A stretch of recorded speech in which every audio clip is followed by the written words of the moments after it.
Good morning, everybody. We will be with you shortly.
All right, ladies and gentlemen, you're hearing the music.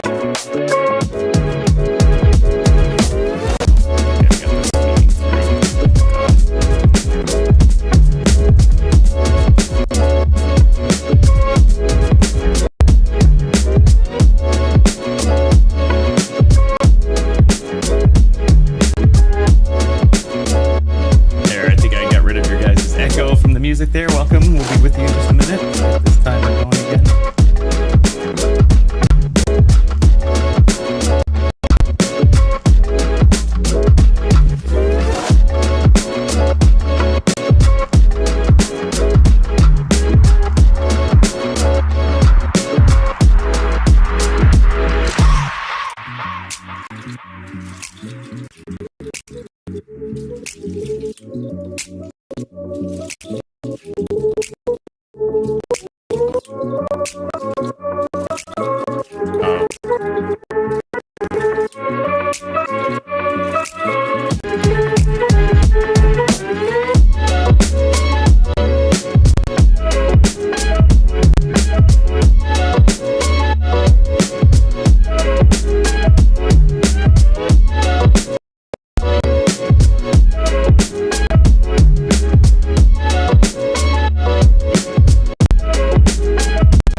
You're looking at Pedro as I fix up his camera. Got the flowers on today.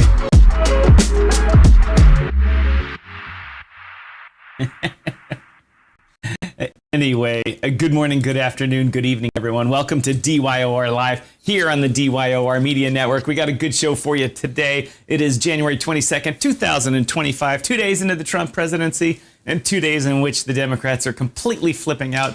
But the Republicans are still on the fence trying to get their appointments through the Senate. Not all going well for everyone involved, but that's not the point. The point is today is another day that Joe Biden has lost. That's right, ladies and gentlemen. You may think, striking, I'm not here to talk politics today. I'm here to degen and talk about how to make money in the markets.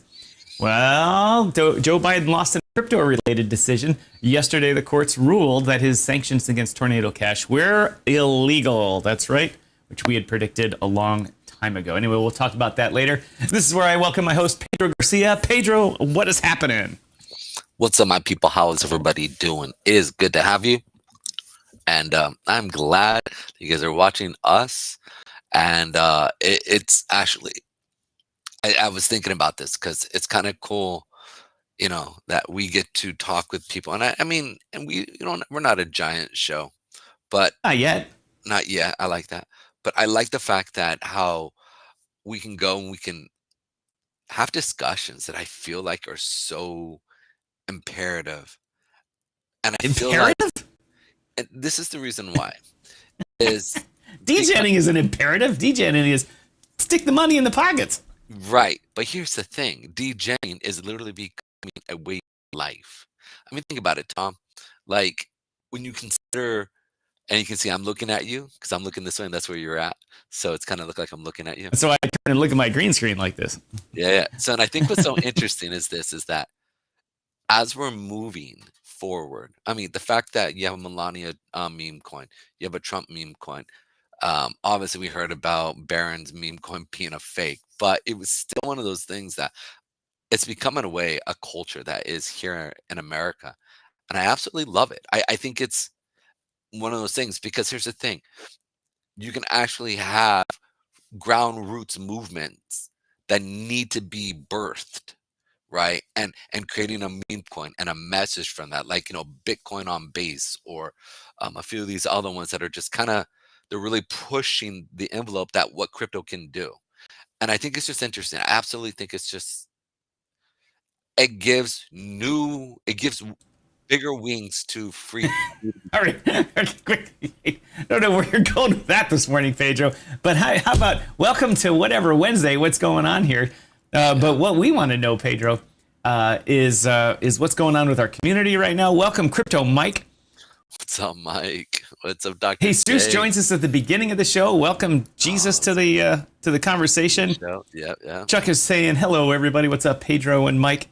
And of course, AI Alpha Wolf is in the house here with a huh? Charles Jansen says, we are like the mullet of crypto, business in the front, party in the back. Absolutely, that's what's going on right now. I love it, dude.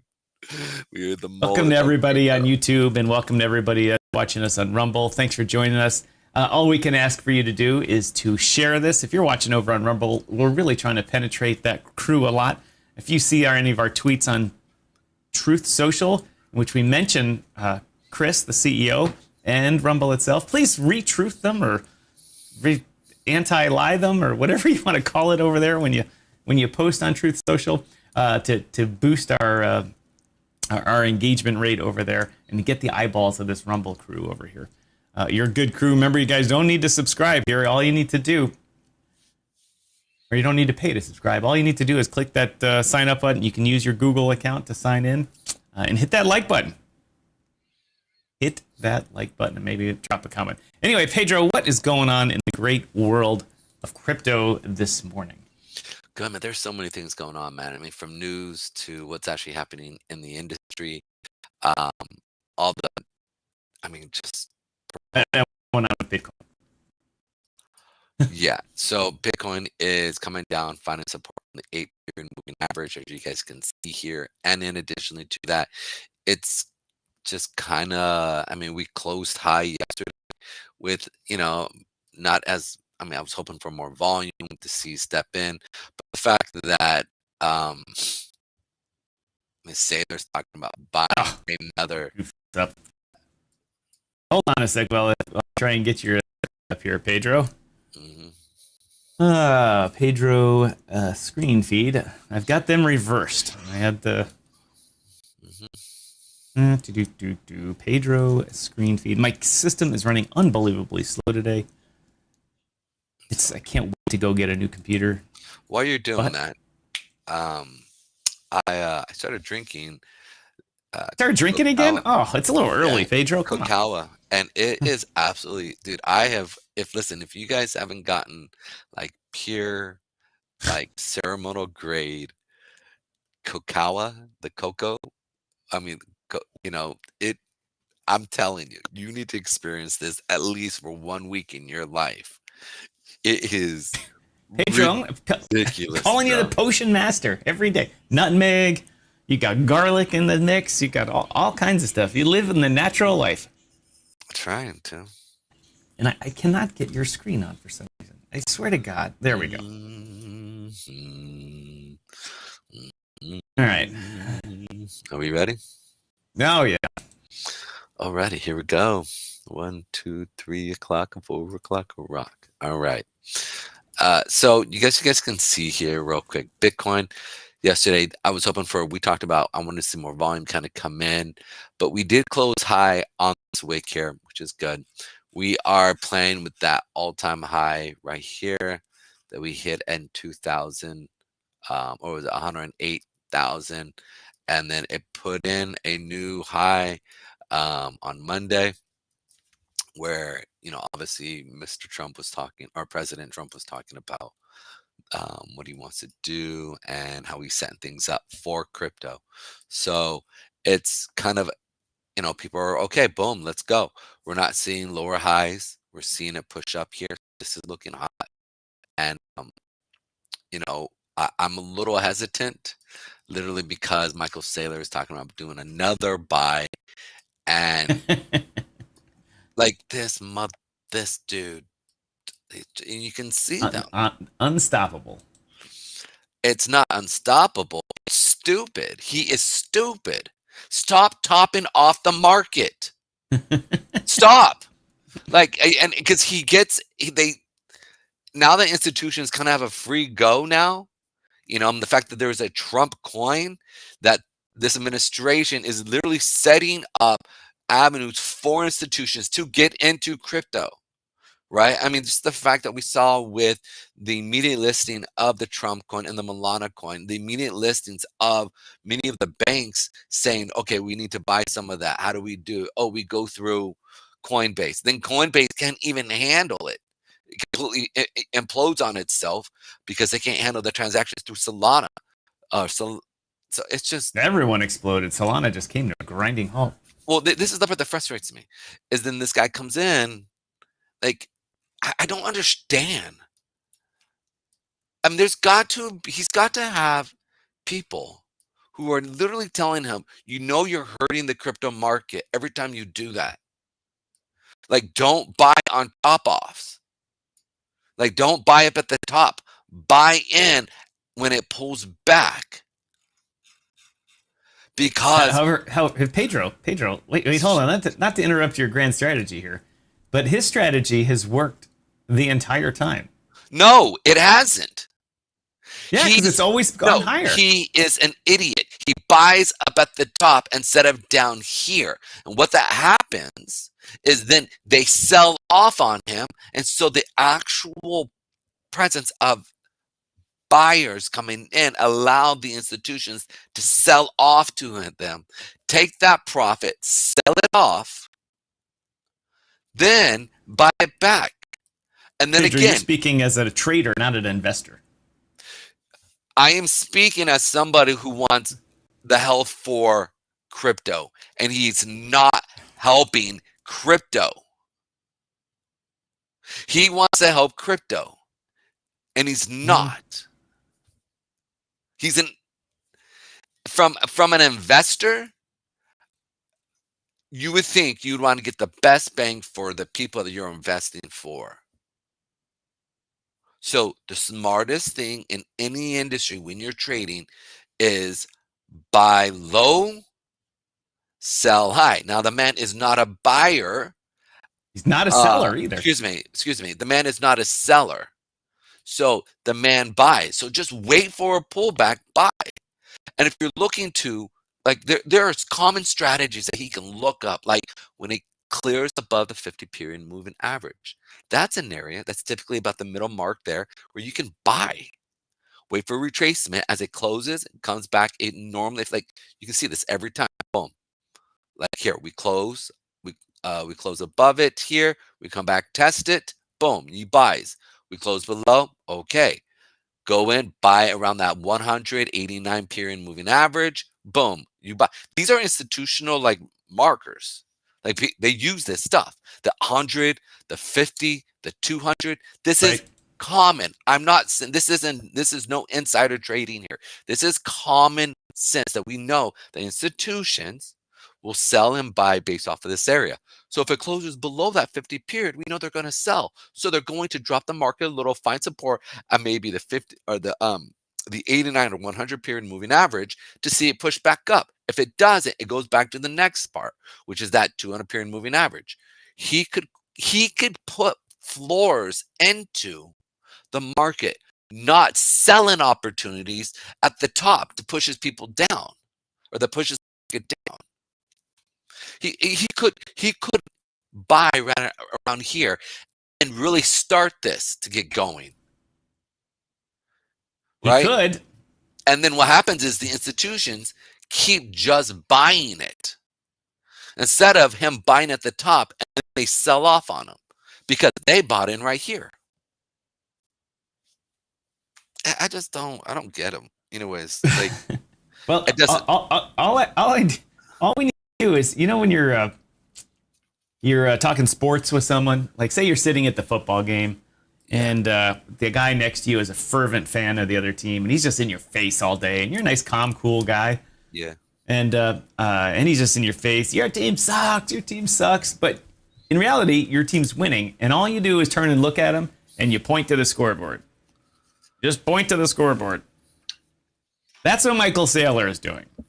No, all these he's pointing to the school. Yes, he is. He's got $41 billion. At every point he's bought, except for this week, is price point lower than it is today. Since the beginning of time, every place he has bought is lower than today. Yeah, and when he bought at the market when it's at 70,000 and it sold off to 50,000, you know why? The market's you know why? You know why he did that? You know why he did that? You know why he did that? Because the institution had liquidity to sell off on him. Yeah, but he doesn't care. This is dumb. He doesn't care. He buys when he puts his deal together, not what the market's doing. And then he puts the deal together. His company is more valuable when BTC is at its highs. And so that's when he's able to put the deals together. And so that's when he uses the cash to buy it. And he's like, well, I bought the top again. Big deal. And the man's up billions and billions and billions. I think it's crazy. The most it's crazy. Now, that doesn't mean it can go on forever. I mean, there's a good chance it could go wrong. But if you've got $41 billion, how many people would you employ to ensure that doesn't happen? Here's the problem that he's not getting. Is ultimately he's going to get caught. You know what I'm saying? Like he will get caught. You say it's like he's doing something illicit. I mean, he's no. He's probably got an entire hedge fund firm working for him to make sure that doesn't happen. I mean, like this. He's going to buy when the market is at an all-time high. Let's say it explodes, right? And we see this thing get up, and he puts in 400. Yes, Chuck. It's like Tyson versus Paul, Pedro versus Saylor. It's go on sale soon. The thing is, he would never even listen to me. I'm like, dude, Rock'em Sock and be Pedro up there. Pedro and Saul, primetime boxing. That's funny. I just think he should be smarter in his analysis. He's got all these super smart people working for him. And he just, what happens if this thing skyrockets? Let's say it goes to 200 million. Okay. Or let's say it goes to 200,000, 300,000 within, say, a month. And he's buying billions because he has capital to buy billions. And then we see a pullback from 200, 250,000 all the way down to 100,000, if not 80,000, 70,000. You know what happens to him? His dollar cost will drop. And then people say you're actually negative now because you bought more money because your stock went up and you're leveraged. And then now you bought all the way up there. And let's say it goes on 2-3 years. He's going to get caught sooner or later. And I don't want him to get caught with his pants down. I don't think so either, because it would be a disaster for the industry, Pedro. This is what I'm trying to say. But I think the man's playing 3D chess here, not 2D chess. I think no, he's not. I'm not gonna attribute more money. I'm not gonna attribute more intelligence to him because he's doing something that I don't understand. Like I'm not because I'm not talking about his trading strategy. I'm talking about his corporate strategy, and that's different. Those are two different things completely. And not only that, but his personal strategy. Remember, he's invested in this through MicroStrategy and through personal. Yeah. And he owns, of the total amount he's in control of, he personally owns only about 25% of it. But remember what I was talking about. What's one easy way for his company to raise a whole bunch of cash and to ensure that no problems exist at all ever? That is to OTC a whole bunch of this stuff to the U.S. government at one shot at a small premium, and he'll make a fortune. He he could fund the strategic Bitcoin reserve, or not fund it, but start it by just unloading half his Bitcoin holdings in a trade for cash, and then start the buying spree all over again slowly on his schedule. You pay down his corporate debt. The stock price would absolutely zoom with all that cash on the books, and he could start the infinite money machine again. And I bet you that's one of the options. And the other option, of course, is playing in your world. He's probably got massive hedged positions also. So if the price of Bitcoin tanks, he's probably got the long-term hedge on, in probably more markets than one. He's probably hedged his own. He probably owns his own options to go down. He probably owns puts in his own company. I wouldn't be surprised about that. That's interesting. I guess that there's so many ways that he could get out of this. There's obviously so many ways it could go wrong, but the fact that he could sell. I mean, nobody in the U.S. government that wants to start a Bitcoin reserve wants to just throw, 500 billion at it and cause the price to spike, because they'll get a bad deal, create a false market, and cause a super amount of cheating. And you want more people to hold Bitcoin, not sell it to the government. And if the government buys it OTC, they could buy a big tranche from BlackRock, they could buy a big tranche from Saylor, and they could buy it almost the whole thing OTC and not really affect the market. And that would be a good thing. It would strengthen the market, raise the floor up higher for Bitcoin, since the U.S. government's unlikely to sell. I can see that. I see that perspective. On the back end, though, it's my theory still stands in this aspect that he's still collateralizing Bitcoin. Like this is the problem that he's doing, and the OTC aspect behind it.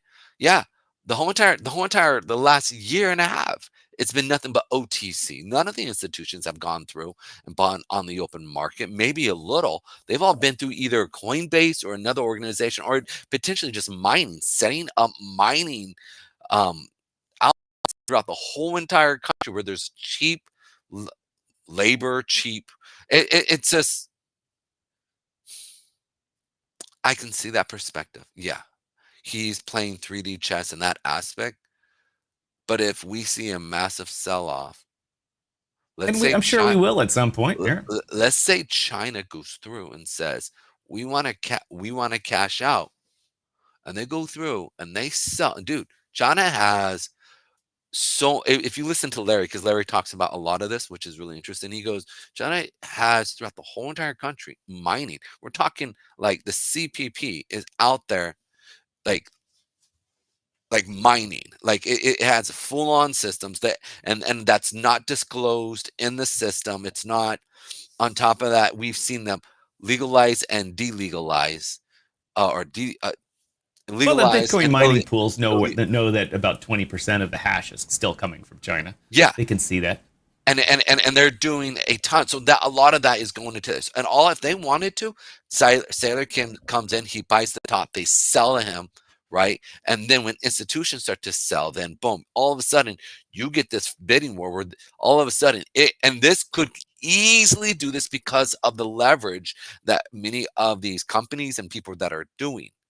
Right? You could easily see this quickly just start escalating down, like quick. And there in Bitcoin, there are no circuit breakers. I forgot. Let me rephrase that. You guys, I don't know if you guys know what a circuit breaker. In the United States, with the S&P 500 and many other institutions and organizations, you have internal workings where you have buys and sells. Okay, that flow from exchanges. These are centralized exchanges. And when the S&P 500 falls below a certain percentage, it says everything stops. And it stops the frenzy of selling. And this also goes for like commodities that explode up. Like let's say cocoa, because I'm digging off of cocoa, messing with cocoa. If cocoa jumps up $3, right? Dude, immediately, before it even keeps going, it's going to shut down based off a percentage level, saying, okay, this is going to hurt a lot of people. And they can do that because it's centralized. The blockchain ain't centralized. And if this thing goes on a cascading effect, like a waterfall, the lows we could see happen here. We're talking like You think 2008 would be bad?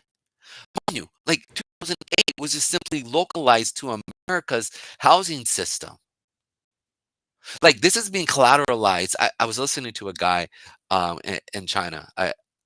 He was talking speaker and I was listening. The reason I'm saying this is he was saying how they're collateralizing Bitcoin to stabilize the housing market, the real estate market in China and other places around the world. Well, Dude, that's horseshit. bro, this is nuts. Yeah, like, but you got to understand that the size of the housing market in China, people don't understand this. The size of the housing market in one neighborhood in Beijing is the entire market cap of Bitcoin. China is a massive place, and Bitcoin is $1 trillion or $2 trillion right now. You're missing the point. It's not even it. They are collateralizing it. They're going through and buying like debt for it.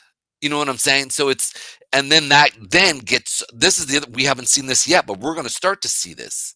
Okay. Mark my words. We will start to see this. You're going to start seeing optionalized debt obligations based off of Bitcoin. This is what welcome Roland Rod to the house. Ramaswamy started. Okay. And those are going to then be collateralized through banks. And then those collateralized debt situations based off of a fundamental what do you call this, a commodity like Bitcoin will then hold a semblance of value, but every time it's collateralized and then collateralized again, you have a 1-to-10 ratio, and then it collateralizes again, and that goes from a 1 base to 100 ratio. Then it goes from 1 to 1,000 and then 1 to 10,000. This is what we're going to see because there's no real, there's no governance of this. Is decentralized, and I want it decentralized. But I want us as people to sit there and say, we are playing with fire. We need to be smart. And this is where I'm seeing we're already starting the same shit we did in 2005, 6, 7, and 8. Well, that's true. That's definitely true. The derivatives for these types of things and recollateralization of things brings a lot more risk into things. But one of the things you have to understand when every time you go to that next tier of collateralization, it introduces the compounding effect of price, and so that next tier is a lot more risky, and then next tier is a lot more risky, and the price, like if a $1 price move in Bitcoin, 3 tiers up in collateralization is a lot more risky, and so people will be in and out of the market faster. They won't be able to take as large positions without getting wrecked immediately. It's like doing 100x leverage. You can do it for a short period of time in a short market movement. These are banks, though. So at least with me and you, we have seen some large banks go down in history. I mean, like this, very astute investors. This. Boom, boom, very boom, astute boom. investors have taken down banks, just like they've taken down currencies. And there's a lot of times those banks deserve to go down, but a lot of times they don't. We shall see about that. The American dollar. Okay, so jumping back to our friend Space Michael Cat, Saylor. welcome to the show. He says he's late as usual. It's good to have you, brother, as always. What is 6AI? 100% of the ads revenue earned from our videos goes into a $6 AI token on BSC. Glad to have you, 6AI. Bring your community in, shill us, let them know about us, and we'll go over your chart and check out some stuff. 6AI. We are on BSC. Dude, we're a small community. We interact with a lot of our people. Listen, go get your community. We'll go check out your chart and we'll see what's up. Vet. All right, so we got Vet. We'll go over it. MIL.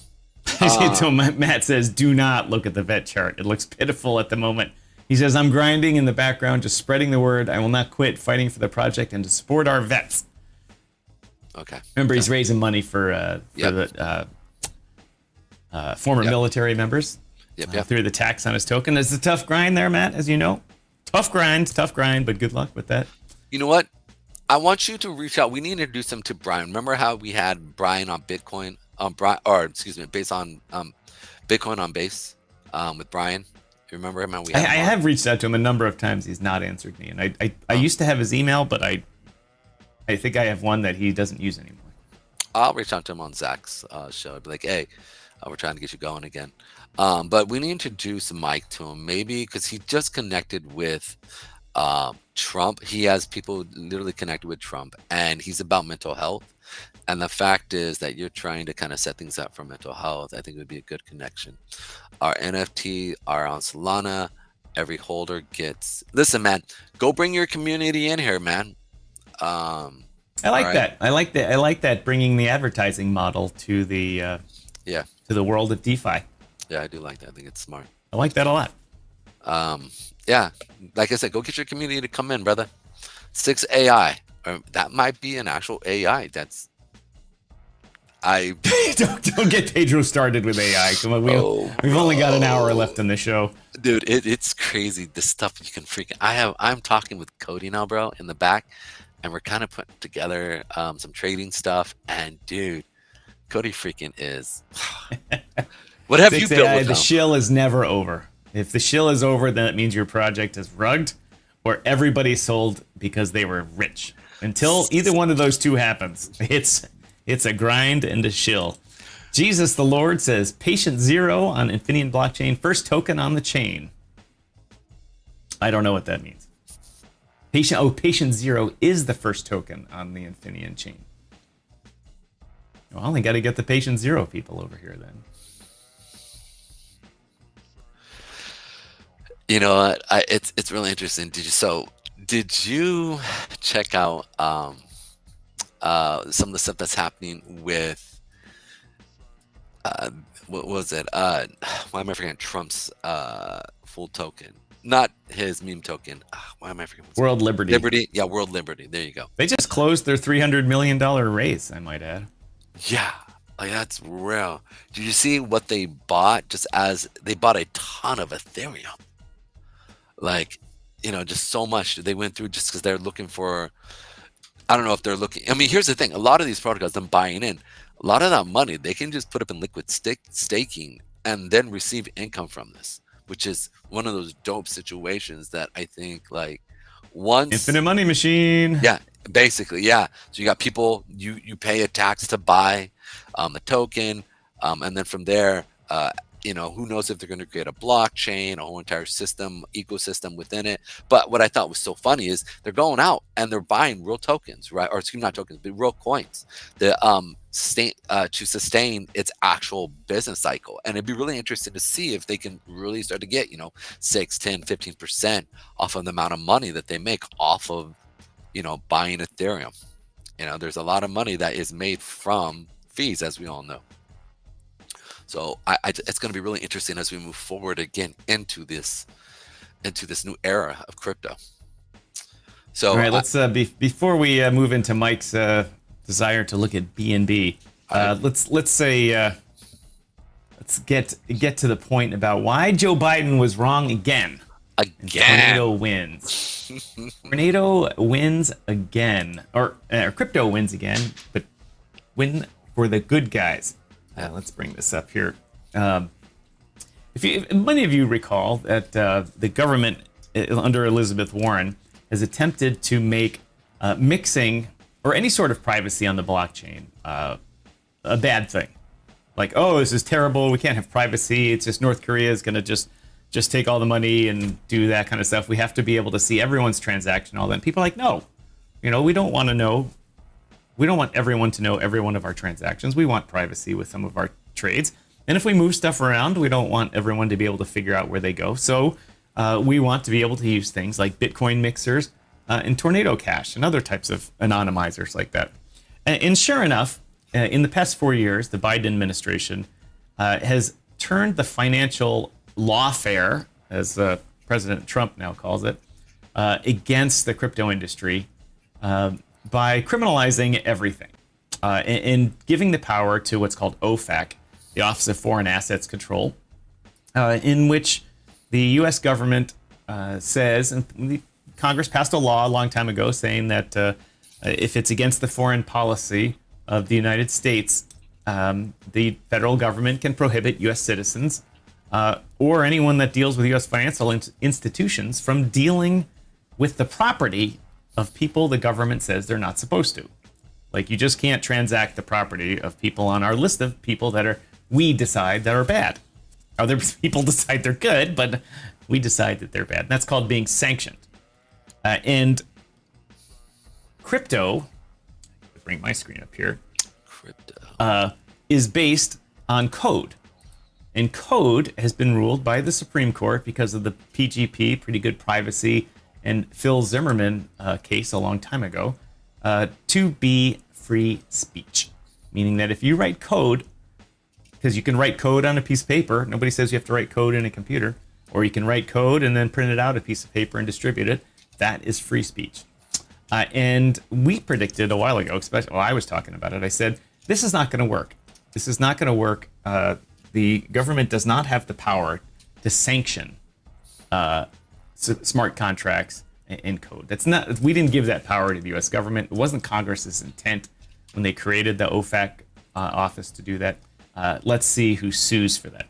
And sure enough, somebody sued for it and brought it up. And I just don't know why my screen isn't coming up. It's going to drive me insane. Let's see if I'll have to do it manually here. Browser. Well, while you're doing that. No, I got it fixed. The U.S. court overturns Tornado Cash sanctions in pivotal case for crypto. Now, there are actually people in jail for doing this. The Tornado Cash developers themselves. I'm not going to go into their names because they're Dutch names of unpronounceable syllables for me. But they, after the U.S. put Tornado Cash on the sanctions list, the developers had updated Tornado Cash, and which means that the Dutch courts said that they were actively contributing to money laundering.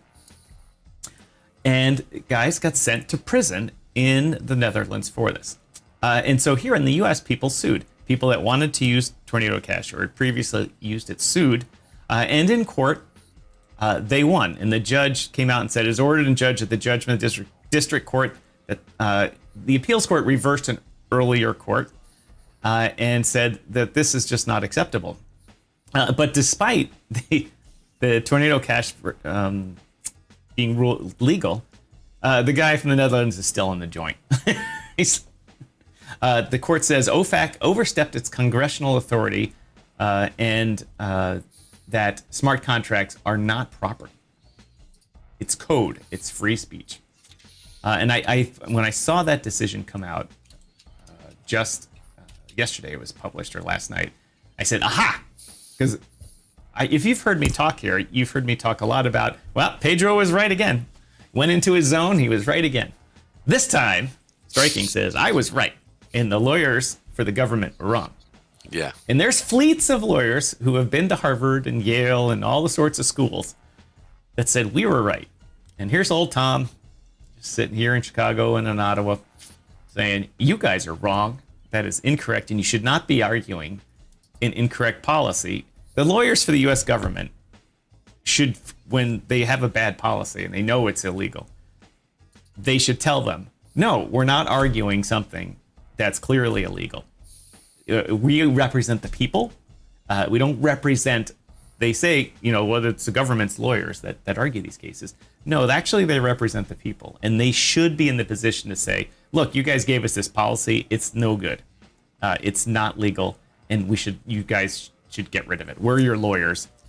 Get rid of it. But instead, they just go down there and say, oh, we want to do this. And they go on and on and on for it. And it takes years. But finally, we get a judge that says, no, this is ridiculous. I'm sure the government under Biden would have appealed this. I am certain that the Trump Department of Justice Attorney General will drop this now and not pursue it to the Supreme Court. Because it'll be a waste of time, because the Supreme Court will be like, we won't even take it up. Get out of here. Anyway, good win for crypto and Tornado Cash. Decentralization. So for all of you trying to hide your money from everyone, get going, baby, and get the Tornado Cash rolling.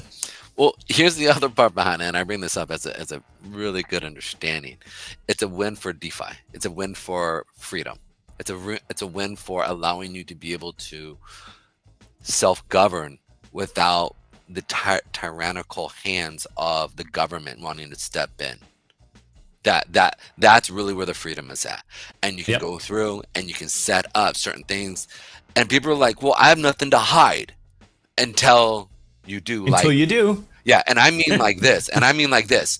You being a religious person, and all of a sudden a law comes against your religion, whether you're Islamic or whether you're Islam, whether you're a Christian, whether you are a Buddhist, right? Like, this is where this stuff starts to tie in.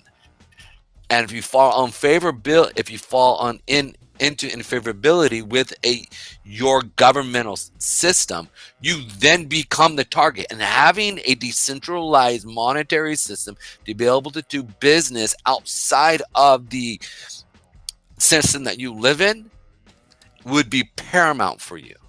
And this is why they created Bitcoin. And so, and obviously it's evolved and grow, and there's been excuse me, a ton of growth here, but that's really, it's a win for freedom in that aspect. Roman Storm says, this is brought in from Twitter. My name is Roman Storm. I am one of the founders of Tornado Cash, a non-custodial privacy protocol. I am being prosecuted for writing open source code that enables private crypto transactions in a completely non-custodial manner. This prosecution represents a terrifying, I gotta go expand it. A terrifying criminalization of privacy. The charges against me threaten to criminalize software development itself. If successful, the implications could extend far beyond the crypto industry, impacting every software developer. I face up to 45 years in prison on charges including operating an unlicensed money transmitting business, conspiracy to commit money laundering, and sanctions evasion. It goes on for, it's a long article. And by the way, thank you, Elizabeth Warren, for causing that. Your push of your insightful thought processing and your word mouth usage and verbiage has literally put people in prison who did not deserve. Good job, Miss Warren. Good job, Gary Gensler.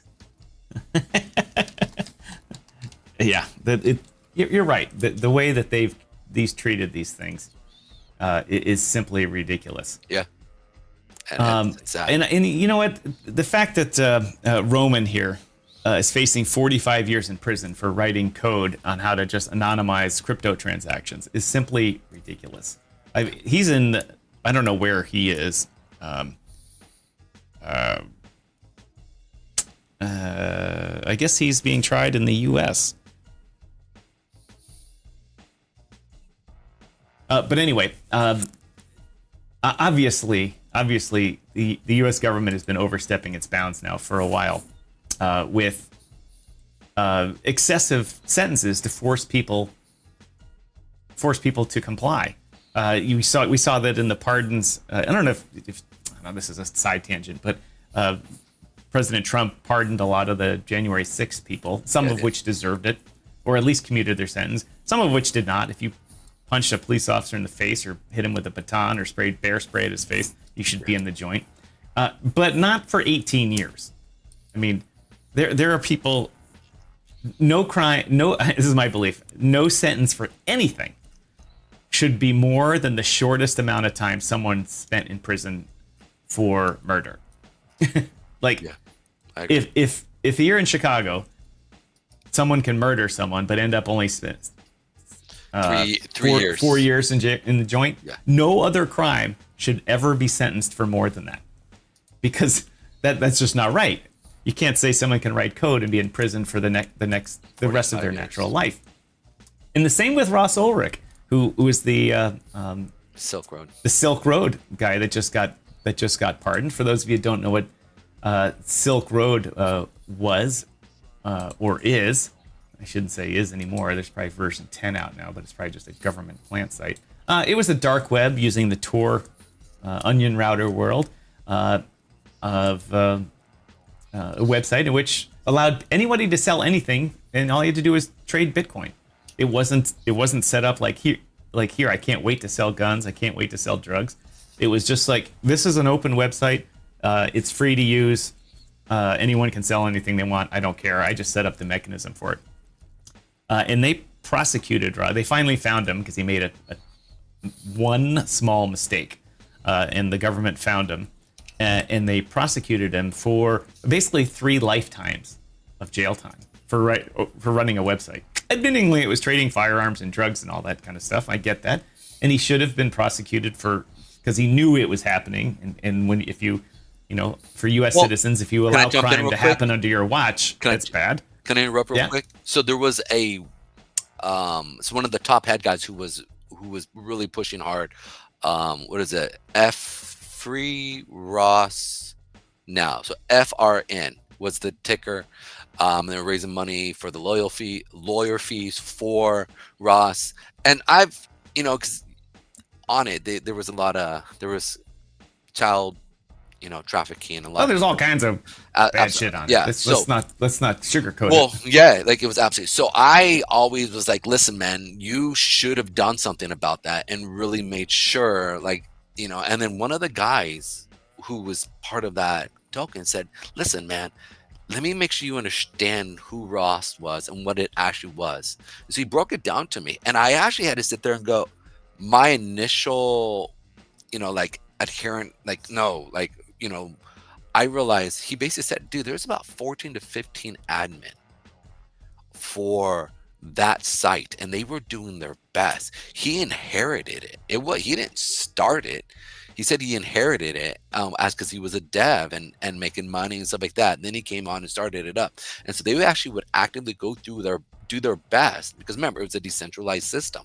And so you couldn't just necessarily ping a thing, whether it was looking for XYZ, whatever you're looking for. A lot of it was code if you're in the know-how. And so they did their best. And he goes, yeah, dude, he was not a guy that was like that. He goes, I know the mom, I know all the family. And he goes, that just wasn't him. He was actually a dude who believed in a fundamental side of liberal. Well, the Libertarian Party is one that got the pardon for him. Trump, they went to Trump and said, if you pardon him, we'll deliver the votes. And he's like, all right, done. Yeah. And they did. They delivered the votes, and he got the pardon. That's how that works. That's politics, ladies and gentlemen. But on the back end, what I thought was really interesting is that he goes through and he really hits hard on this aspect that they were really just fighting for you to just have the freedom to do what you want to do. And he goes, and what blew me away was that he literally was because I brought up on Facebook, and one of the guys said, well, Facebook does the same thing. People do child molestation, crap, horrible stuff, and it takes it down. And then he goes, Facebook also has 2,000, 3,000 admin that scour through it, right? Specifically looking for this stuff. That's their whole entire job. It's to stop this stuff. And he goes, these guys only had 14 to 15 different admin running the whole entire site, which I was like, wow. Yeah, I used to watch it. I used to watch the sales go by on it. It was, and I used to. It's like a meme coin.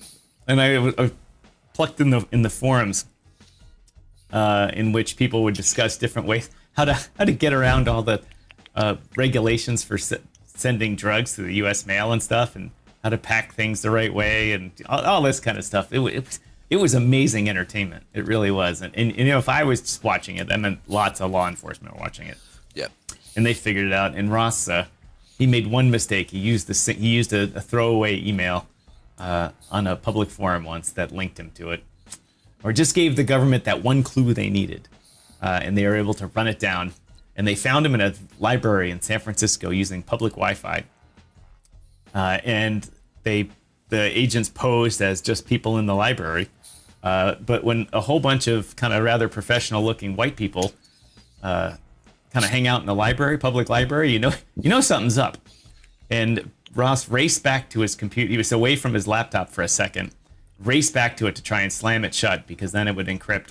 and they beat him to it. And the guy put his fist in the laptop as he was trying to shut it, and kept him from shutting it. And thus they were able to image the hard drive and get it before he encrypted it and dropped the connection to Tor. It was great. I saw the FBI documentary on it a while ago. It was really interesting from their part. But then they went into the prosecution of it, and they're like, "Oh yeah, we're going to prosecute him for the rest of his life because he's essentially, doing this." And I was like, "No, he's just running a website, man. That's all. Yeah. He's not out there. He's not an arms dealer. He's not the cartel and stuff like that." It was terrible. Anyway, he got his sentence. He should have just had his sentence commuted, but he got a pardon, so it's like it never happened. So yeah, he's good to go. He can. I don't think he'll start up another website, but I think he will definitely set up some form of a libertarian movement that will allow. And if I was him, because he has so much notoriety now, and he has the ability. I expect him to go on Joe Rogan. Expect him to go on. I expect him to be on Joe Rogan very quickly. About Joe Rogan, if you're ever listening to us, if you're listening to us right now, bring that man on tomorrow. It will be, and it will be a great episode about overreach of the government. Yeah. Anyway, welcome Memecoin Misfit to the house. Thanks for joining us. Patient Zero Sickness. Really appreciate it. Along with Muhammad Dogan. Thank you very much. Patient Zero, Muhammad Dogan. Somebody needs to tell us all about Patient Zero and what the story is with Patient Zero and why is it why. First of all, it's the first on the Infineon blockchain. Let's just do that in Infineon.com. Let's just get it up there and plug them while we can, since they're nice to us there. Yeah, definitely. Let's see, Yo-Yo, what's with the suits this week? Looking fresh? Oh, I started on Monday just because the election, and I just felt like continuing it all week. But anyway, Patient Zero is the first token on the Infineon blockchain. First token on the chain. But what does what does Patient Zero represent? Is it a total meme coin? Is it raising money for that the first to cure the first patient of the next? I'm not even going to use any of those words associated with that, with some sort of cerveza sickness, as Pedro says. Cerveza sickness. Anyway, someone let us know what is all about with that. Anyway, let's Crypto Mike asked a while ago, what is up with BNB? Pedro, got the BNB handy there? Yeah, let's check it out here real quick as we start to move forward. And one thing I just want to bring up is like Monero. So we talked about Monero back here when they originally started to win that case, or not Monero, but Tornado Cash, and there's a lot of stuff. So we talked about coming in and buying back at certain points, and so we came down to our area here, which was that 170, 164 area. You saw it came down, tapped into this area, and then now it's starting to push up. So obviously good news. I'm just shocked that it doesn't have more volume coming in. So whatever that is. Yeah, you would think it. They had that nice little flip up there. Monero running at $217, a $4 billion market cap, 70 million traded in the past 24 hours. But on the way up from the good court case. What time period is that chart, Pedro? This is a daily chart. All right, so a couple of months ago they had good news. Like a month and a half ago, they had good news. Yeah, it was the let's see. I got the Patient Zero website sent to me via a DM. Alrighty, so let's go ahead and go into BNB here real quick as we move. So BNB is having a bit of a sell-off here. Actually, it's not. It's consolidating here. So let's go ahead and pull this down here real quick. So we're consolidating here. We're staying above the 80 period moving average. Right now, we're watching the consolidation between the 50 period and 100 period moving average here right now. This is kind of a movement that it's always a little hard because the 50 is not above, right? But it's not necessarily really indicating that they want to buy above it or sell below it. It's kind of in a just a consolidation period here. So as I'm looking at this right here, if it breaks out below kind of these areas here, and this is the, I think it was Mar who also hit me up, said, what are your thoughts? And it was similar to this when he asked me back in December. I think it was right here when he was asking me about it, because he had bought in right here. And I said, I just expect it to come down because it's got to find buyers. Again, that's kind of what we're seeing here. Maybe they're building a position here so that they can push it higher. But the reality is kind of, it's non-committal. There's not enough information for me to fully say. If I'm looking at the wicks, we have more seller wicks as we're coming down.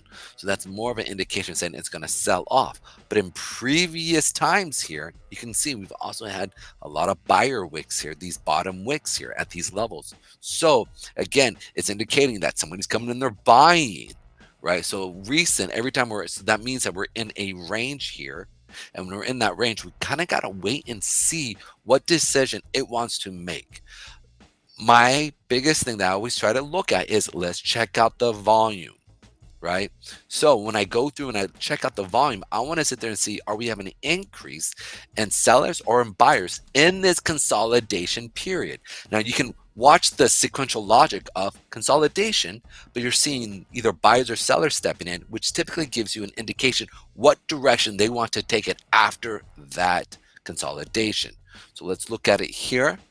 You can see here that we have quite a bit of sellers volume during this down market here. And then as we were going up, right, you can see here, we have a decrease in green and an increase kind of in red as it's in this consolidation period. So I think we're going to come back down and at least test that 100 period moving average, which is sitting around that 657 area before we do continue up, if it is going to continue up, or we can see it come back down to the 200. And so if that 200 marker area, where would that be? That's around the 609, which is what we see the monthly chart sitting at, right? So we can put this little pretty, how does Bob Ross say? This nice little pretty line right here. We're just little flying around and having a good time right here. Look at him just hanging out. Right here, nice little area here. No, it's actually right here. My bad. Boom. Boom. Boom. Boom.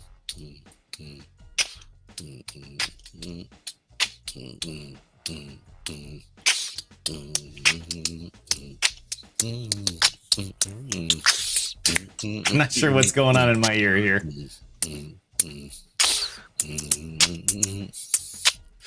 Sorry, I just had to, my mind kept hearing that song playing in my head, and I just if it doesn't stop, I can't focus. So I had to play it in my head so that it would allow me to focus. I don't know what that's called, but that happens to me a lot. I feel like I'm crazy. It's called, you need psychedelics, not nutmeg. Dude, it's been my whole entire life, dude. Since I was a kid, it's like I'll start to throw beats or I'd be playing songs, or something will just eat at me in my head that a teacher said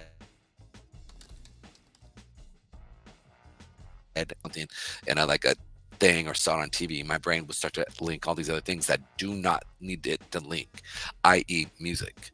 So anyways, jumping back here. So these areas here is what I'm looking at. Coming back down to that 669 area to that 665, where we're sitting around the 100 period moving average sitting right here. Also, I like that 618 to the 593 area. Primary reason why is you have two junctional points here at these levels. You have a lot of buyers. And then in addition to that, you also have a lot of stops sitting around this lower level. I would be more advent to buy this market if it sells off more at the 200 period, because you have a lot of orders sitting around that 618, 587, 580 area.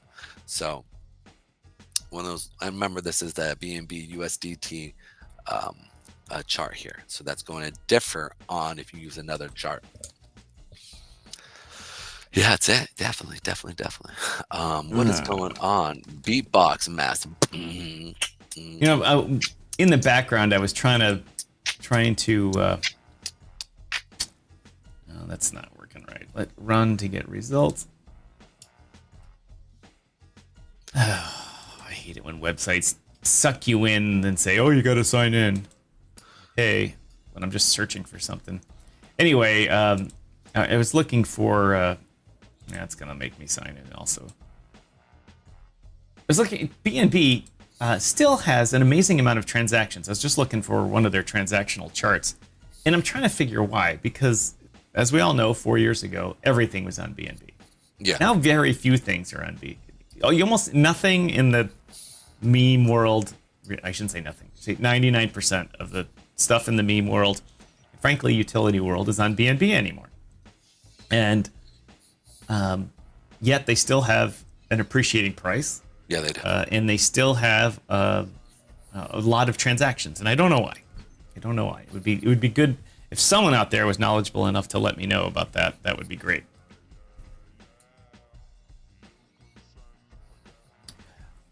All right. Yeah, so I just think we're kind of in this stage right here, as you guys can see. I feel as if just simply because there is so... Here's the thing. They have so much cash just sitting on the sidelines that it would behoove them to really start to get some stuff going on with a lot of advertising. Advertise for your memes that are on your coin, on your blockchain, right? Like, go through and sit there and say, you know what, we're going to do an initiative and actually create some type of pump fund that could almost secure some of the transactions, right? Even maybe even bring back reflections. You know, one of the things that we saw reflections go away was because it was deemed some type of security that was paying you. Well, I'm pretty positive that I expect to see reflections come back, which means that you're going to have some type of tax on your buying and selling, which I think it would be smart. I think the Trump coin should have had a tax, maybe like a 5% or a 3% that he could have used for other things for what he wanted to do. I expect to see that type of movement kind of come. I thought that was dead, but I loved reflections. I like liquid staking, you know, and there were some of these. Put your money to work. It's a good thing. Yeah. So, I mean, say, hey, look, get in while it's low, you know, and then watch it build. I mean, I have friends of mine who literally made so much money in cake based off of just reflections and sold off the reflections because they made so much money.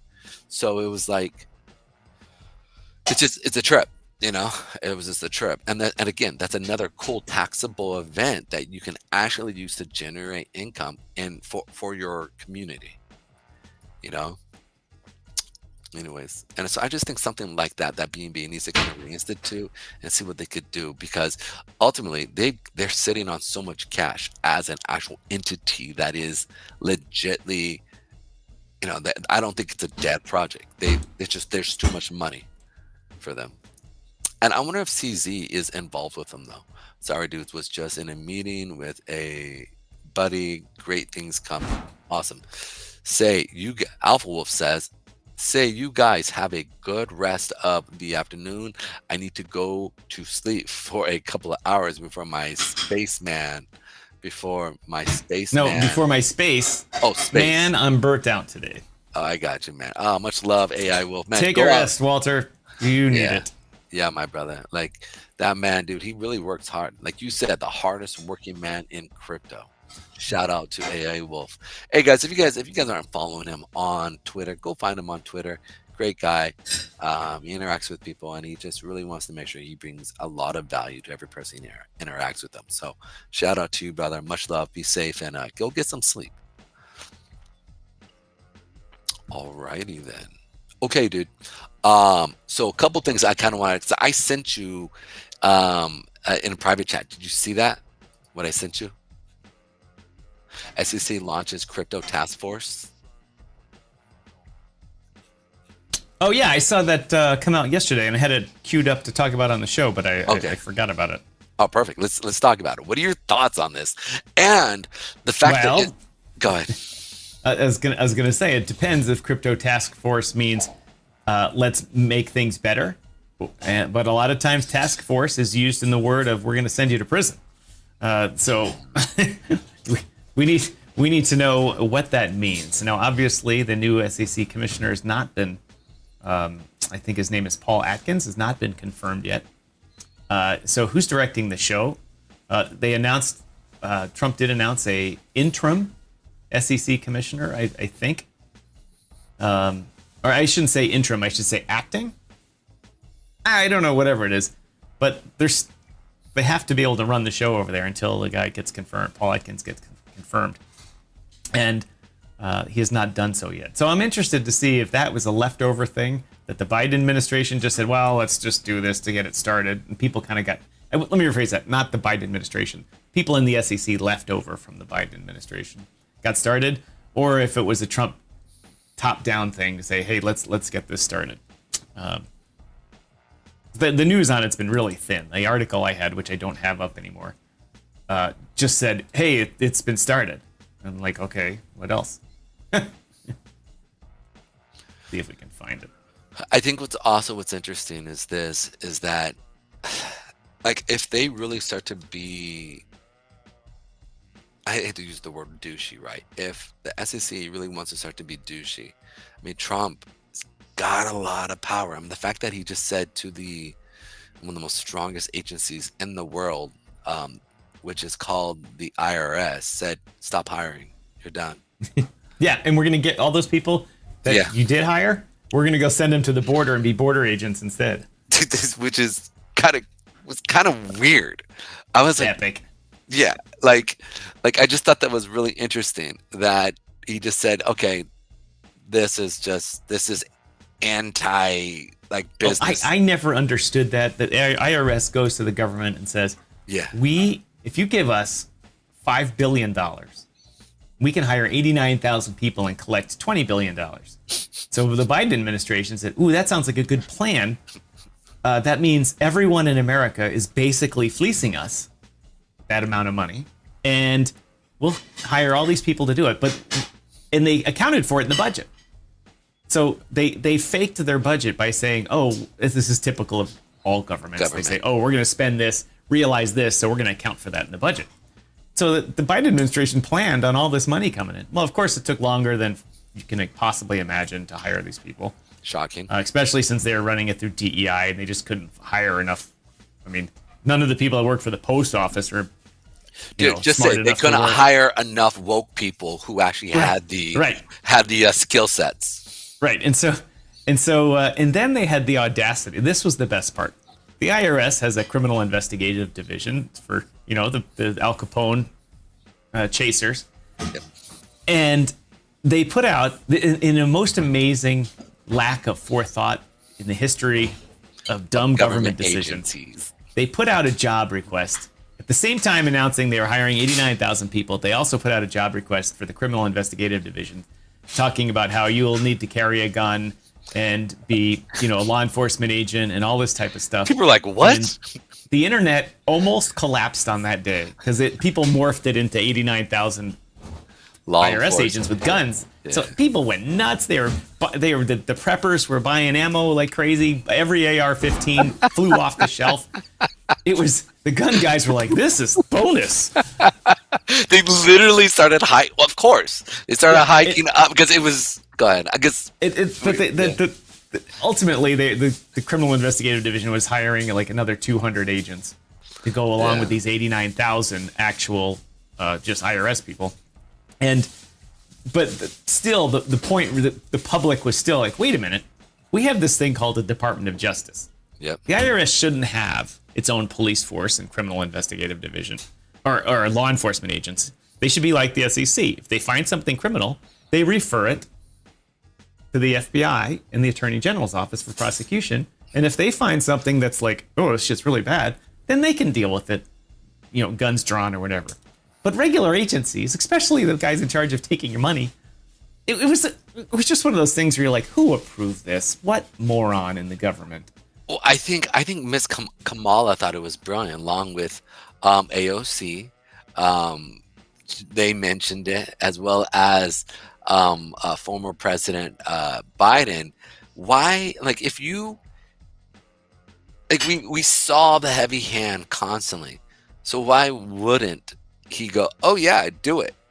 Like, they brought it, they gave him a nice little like piece of paper drawing and said, hey, Mr. President, look, you lack money. These guys can go get it, and they can have a gun to make sure they get it from the American evil people. And he's like, you're right. It's exactly what is.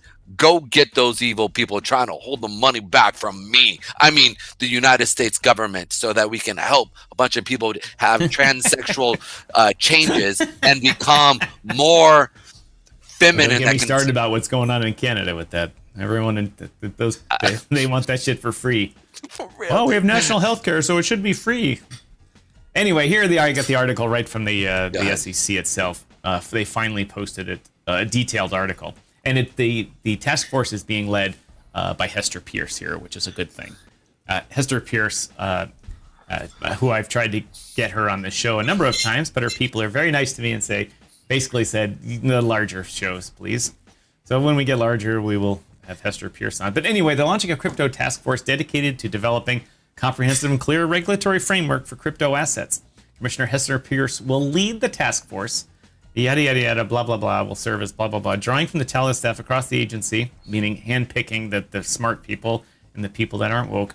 The task force will collaborate with the commission staff and the public to set the SEC on a sensible regulatory path that respects the bounds of the law. To date, the SEC has relied primarily on enforcement actions against crypto to regulate it retroactively and reactively, often adopting novel and untested legal interpretations along the way. This is a good article. Go ahead and read it. If you just go to sec.gov, you'll find it. But anyway, it's my worry has been mitigated. It's being run by Hester Peirce, who is all about, not just all about crypto, but all about being fair. Keyword. And she sees this growing. People. Right. And she sees this growing and not stopping. And she sees it as a normal legal thing that all of us do, and not the Elizabeth Warren thing. You know what, Pedro, even today, after all of this, talking about it, there's an article in one of the Chicago, we'll call them rags, talking about crypto. Chicago has a plethora of the crypto ATM machines. In fact, I happen to know the guy that is in charge of the company or the Chicago region for installing all of them and maintaining them. And they do good business because they charge monumental fees. They charge, if you want to use their things, they charge a lot.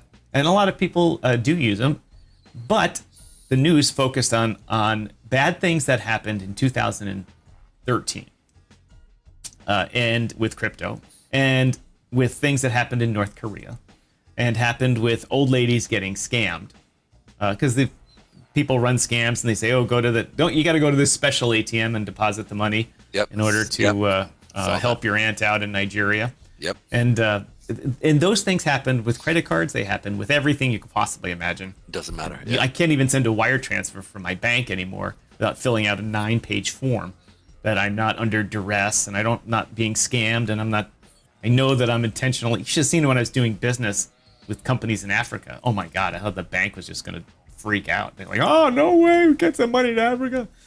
But anyway, and so even today, the articles are negative, still written about these things.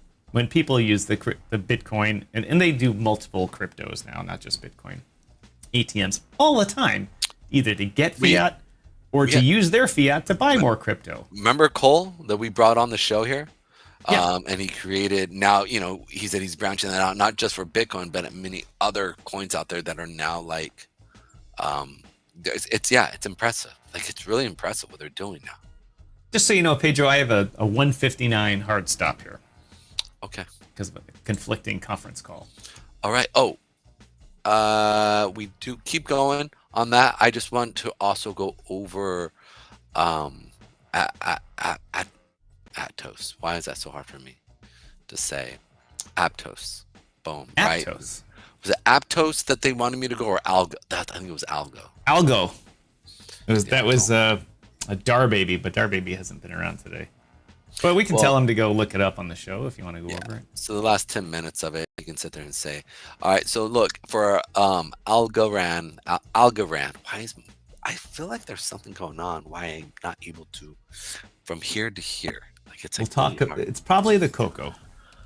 Bro, it's freaking amazing though. I'll tell you that, man. Pedro, I have to ask you this question. What's up? There's a lot going on there with Pedro. A lot. How does all this stuff affect that body of yours when you probably have more blood than 10 people?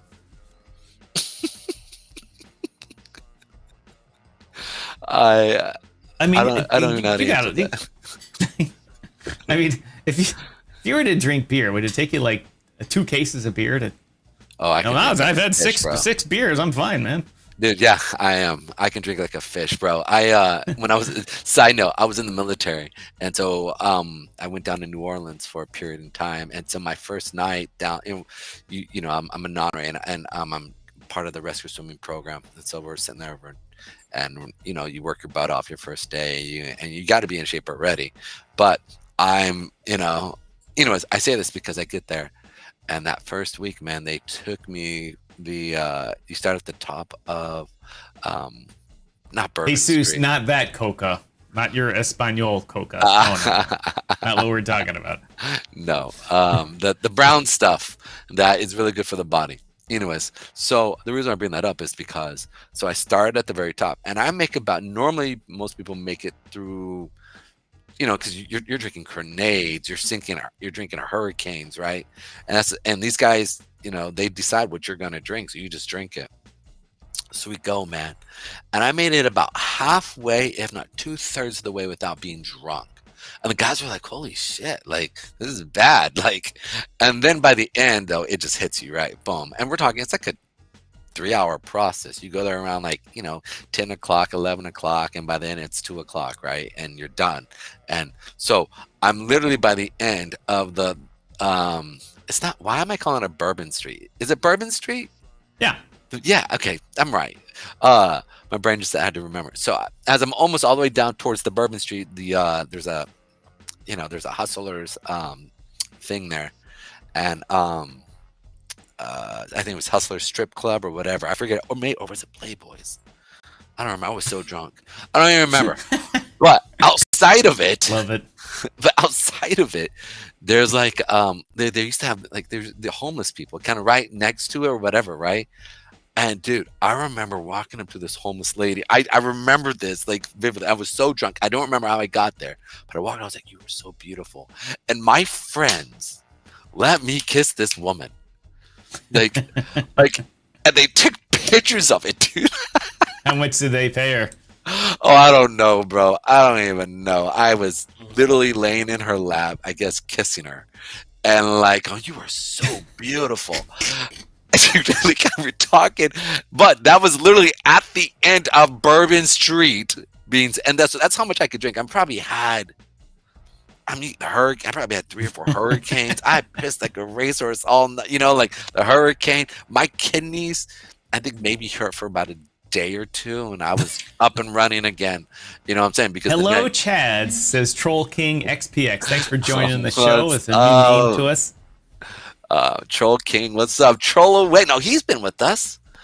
I think he's been on before, man. I almost paused. Forgotten then. My apologies. What up, Troll King? How you doing? I think it's you. Alpha Wolf sent me here since I think he is a real one. I'm looking in. Yeah, Alpha Wolf's a good guy. He's yeah. What's up, brother? A good part of the show here. He's always in the comments and sending people by and shilling his many projects that he gets involved in, but he brings viewers, so we don't mind. So thanks a lot for joining us, Troll King. You've reached us at the end of our show today. We're a daily show on from 12:30 to 2 p.m. Eastern Standard Time. And we broadcast here on YouTube, Rumble, Twitch, Kick, sometimes LinkedIn, a couple other places on X too as well. Yada yada yada. Yeah. But Monday through Thursday we're here, 12:30 to 2, and on Friday we have a X Spaces Full Rant Friday, which the man in the box above my head runs and gets all the talking out of everybody. I subscribe, so no worries. Hit that bell for notification. We have a lot of different shows here. We have this one. We have the Swamp Creatures show. And Pedro and I are soon going to be changing up the works here to talk more about trading, and we'll probably end up with different show times for different things, and we got to figure that out. But notifications every day. We're here. Thanks for joining us, Troll King. Pedro, this is just a good time to probably get rolling here, so I can get ready for the as they say, the next thing going on. Oh, Algorand.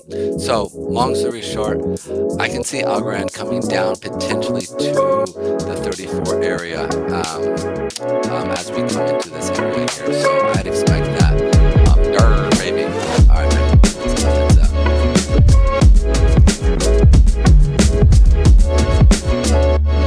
Oh, I got you listening on here today, Pedro. I got you on 2.3.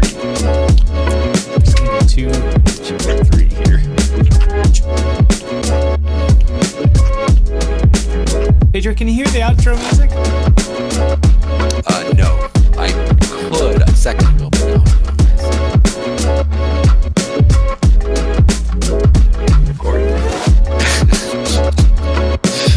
Jesus just said Tom got to go to his court date.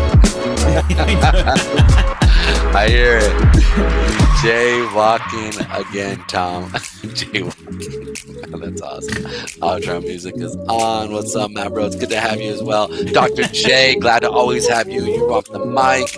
All you guys who listen to us today on all the other platforms, we appreciate you. Thank you again, us, the guys over at Rumble. We had a pretty good crowd over there, man. It's picking up. Our average is about 11 to 20 people. I know it sounds kind of wide, but sometimes we have like 40, 50 people. Sometimes we have like 4 or 5 people. But on average, it's between 10 to 20 people there. So it's pretty nice. Doing well. We thank all of you. Yeah. Ladies and gentlemen, as always, we'll be here tomorrow. And we're going to give Troll King the last comment of the day. Thanks for joining us. We really appreciate it. As usual, my name is Tom, otherwise known as Striking, here in the digital media world. On behalf of the guy next to me and myself, thanks for joining us. We'll see you tomorrow.